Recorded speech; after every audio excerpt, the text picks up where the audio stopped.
आज कामदा एकादशी अर्थात चैत्र एकादशीचा सोहळा आज पंढरपूरमध्ये साजरा होतोय। राज्यभरातून लाखो भाविक विठ्ठल रुक्मिणीच्या दर्शनासाठी पंढरपूरमध्ये आलेले आहेत।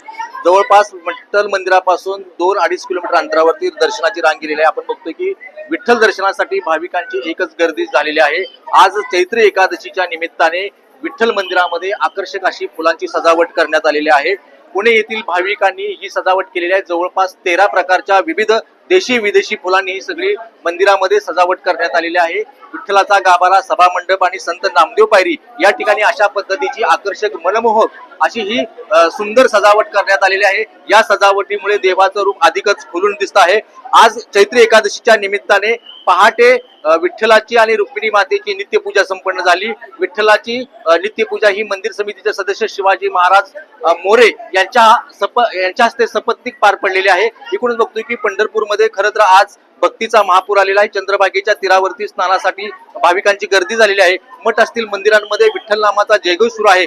पंढरी नगरी अवघी विठू नामाच्या गजराने दुमदुमून गेलेली आहे। आज बघतो की पहाटेपासूनच खरं तर पंढरपूर हे विठू नामाच्या गजराने दुमदुमून गेलेला आहे। भक्तीचा महासागर या ठिकाणी आपल्याला पाहायला मिळतोय। एकूणच आपण बघतोय की पंढरपूरमध्ये उत्साहाला, आनंदाला एकूणच उत्साह आलेला आहे, उधाण आलेलं आहे।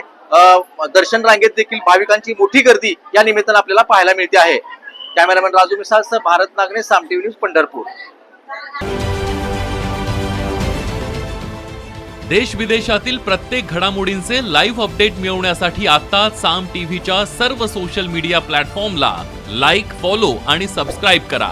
तसंच सर्व नोटिफिकेशनसाठी बेल आयकॉन प्रेस करायला विसरू नका।